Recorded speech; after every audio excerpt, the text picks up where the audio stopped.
નમસ્કાર, હું છું આશિષ દરજી. તમે જોઈ રહ્યા છો એસએમએ ન્યૂઝ. જોઈએ આજના સમાચાર.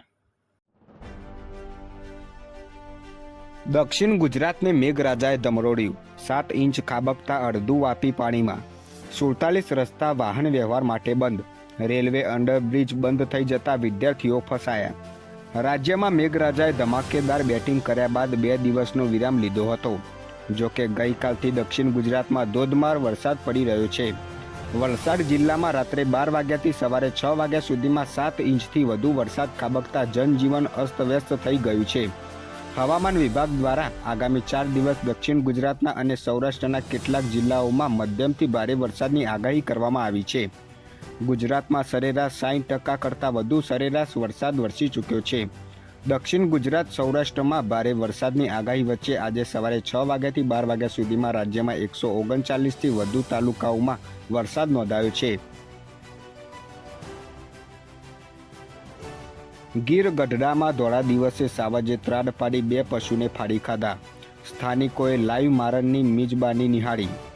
ગીર જંગલ સાવજોનું ઘર માનવામાં આવે છે. ગીર જંગલને અડીને આવેલા ગ્રામ્ય વિસ્તારોમાં અવારનવાર વન્ય પ્રાણી સિંહ દીપડાઓ શિકારીની શોધમાં આવી ચડતા હોય છે.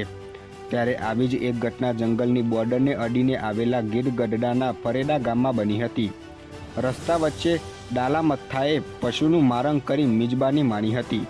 ત્યારે ત્યાં હાજર સ્થાનિકોએ આ ઘટના લાઈવ નિહાળી હતી અને પોતાના કેમેરામાં વિડીયો કેદ કર્યો હતો. ડીસા પાટણ હાઈવે પર અગરબત્તીની ફેક્ટરીમાં આગ લાગી. ફાયર બ્રિગેડ ઘટના સ્થળે દોડી આવી. ડીસા પાટણ હાઈવે પર અગરબત્તીની ફેક્ટરીમાં મોડી રાત્રે ભીષણ આગ લાગતા સમગ્ર વિસ્તારમાં અફરાતફરી મચી જવા પામી હતી. ડીસા નગરપાલિકા સહિત ચંડીસર જીઆઈડીસીના ફાયર ફાઇટર આગ બુઝાવવા આવી પહોંચ્યા હતા.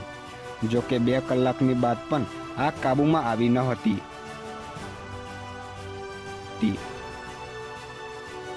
ખેરાલુમાં પૈસાની લેવડ દેવડ મામલે યુવકની હત્યા કર્યા બાદ આરોપી અજમેર ભાગી ગયો, પરંતુ અમદાવાદ આવતા જ ઝડપાઈ ગયો.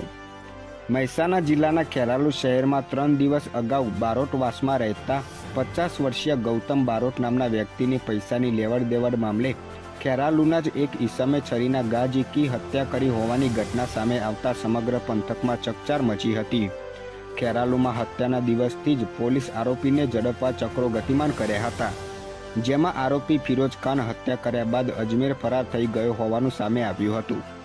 જે બાદ આરોપી અજમેરથી પરત આવતા અમદાવાદ આવતા જ મહેસાણા એલસીબીની ટીમે તેને ઝડપી લીધો હતો. વધુ સમાચાર માટે જોતા રહો એસએમએ ન્યૂઝ.